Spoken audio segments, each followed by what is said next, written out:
Ez a falusi tollfosztó, ez nálunk másodszor rendeztük meg. Eddig úgy volt, hogy házaknál fosztottak az asszonyok, amíg kellett a toll, párnának, meg paplannak, és egy időben abban maradt. És mi úgy gondoltuk itt a társcsoportban az asszonyok, hogy ezt a régi hagyományt felelevenítjük. Régen ugye mindig a házakhoz elmentünk délutánonként, mikor kinél volt a fosztó, és így sorba egymásnak mindenkinek megfosztottuk a tollakat. Elkezdtük délután olyan 4-5 óra körül, ahogy sötétedett, és aztán volt, hogy éjfélig is fosztottak. És idén már úgy volt, hogy tudatosan készültünk rá, otthon mi is a férjemmel, ugye vettünk kacsát. Délután a férjem megfürdatta a kacsákat. Úgy vizettek nekik a kacsaúztatóba, és akkor megfürödtek szépen a kacsát. Este bezavarta őket az élbe, tiszta szalmára, azért, hogy reggelig megszáradjanak.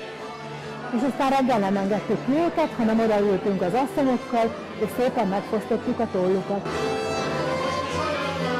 De azt is tudni kell, hogy kell leszedni a tollat. Tehát a szárnyuk alatt nem szabad leszedni a tollat. Meg a szárnyukból se, a farkukból se, itt a nyakuknál sem szabad. Tehát ennek megvan a módja, hogy ezt hogy kell. És most is úgy van, hogy a tollat nem lehet csak úgy kintről behozni. A tollnak már 3-4 napja bent kellett száradni, mondjuk meleg helyen. Tulajdonképpen a pihéből van a jó toll.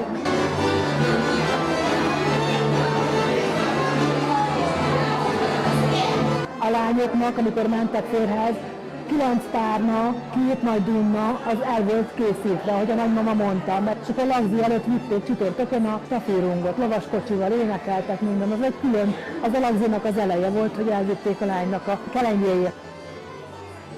Volt egy olyan szokás is, hogy amelyik fiú tetszett valamelyik lánynak, akkor a lány fogott egy csomó kosztonkát, ami a földön van, elvitte a fiúnak a háza elé, és akkor beszórta, de még volt, aki vízzel is lajcsolta, hogy reggelre jó megfagyjon, és reggel el kelljen neki takarítani onnét, ugye mert szégyen volt, hogyha reggel piszkos volt valakinek a kiskapuja előtt, és akkor hogy fel kelljen neki takarítani.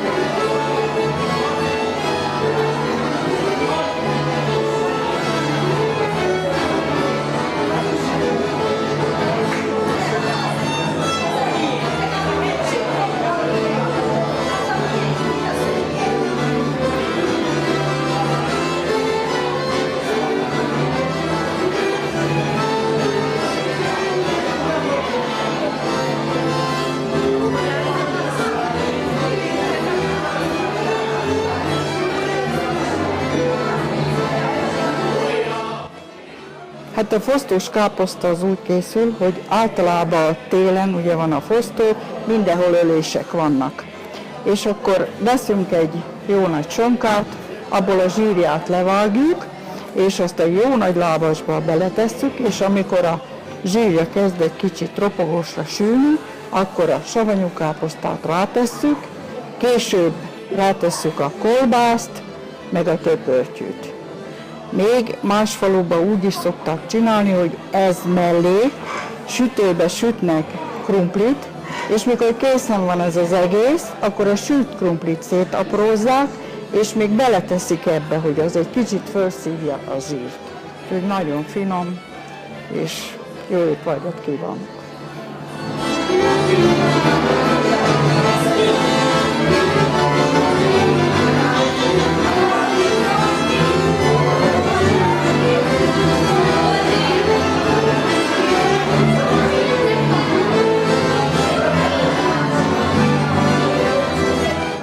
Megnézték az asszonyoknál, azt mondja, ma ne tettél tojút, azt mondja, mert már kész lesz a kukorica, és akkor kihívták a nyári konyhára, feketével, hogy nagyon jó finom volt a kukorica, csak kicsit kemény volt, mert a legények kötényébe elvitték, ellopták, úgyhogy elvitték a kukoricát.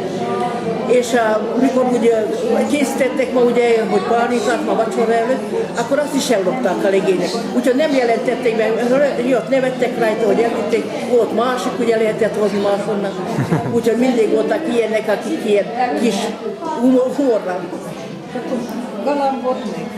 Na igen, azt már mondtam, hogy beengedtek, igen. Úgyhogy ez is volt egy, akkor nem volt tévé, ez is volt egy olyan, akit nem hittak Kostóban, már olyan sértődött volt, És egy asszony meg mondta, azt mondja, hogy anyjuknak nem szabad beszélni, azt mondja, szépen kell tartani magad.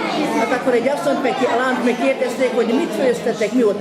Azt mondja, hogy rezance. Nem nyitottak a száját, csak úgy elmondtak, hogy a rezance volt a tésztát.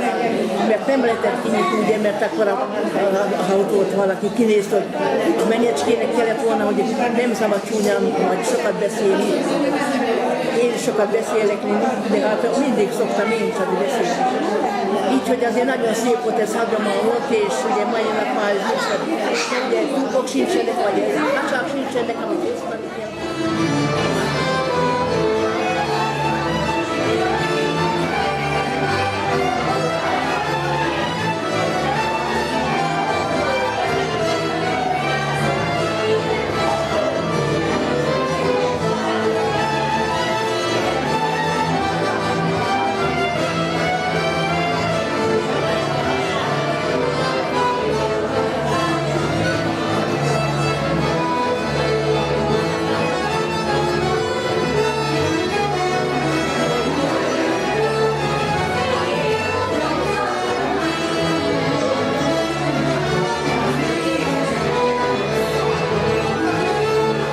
Az is meg volt szabva, hogy hány kilótól megy egy dunnába, meg egy tárnába.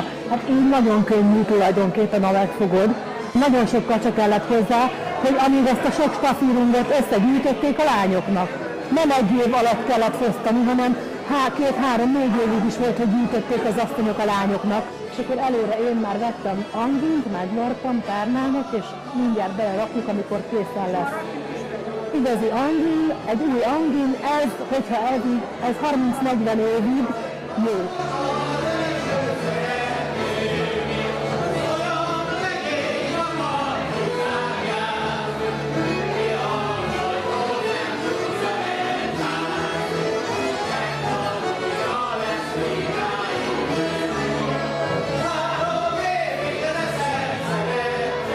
Hogy itt a fosztóvőjén most, hogy amikor ugye letörülik az asztalt, akkor fosztós káposzta van, de nem úgy van, hogy mindenki külön tányérba eszik, hanem egy tányérba raknak az asztalra, és ezt körülülik az asztalot, és kanállal lopkodják egymás ellen a kolbászt. Ez volt a lényege, hogy kieszik több feketét, már mint kolbászt a káposztáról, és utána kínáljuk a süteményt.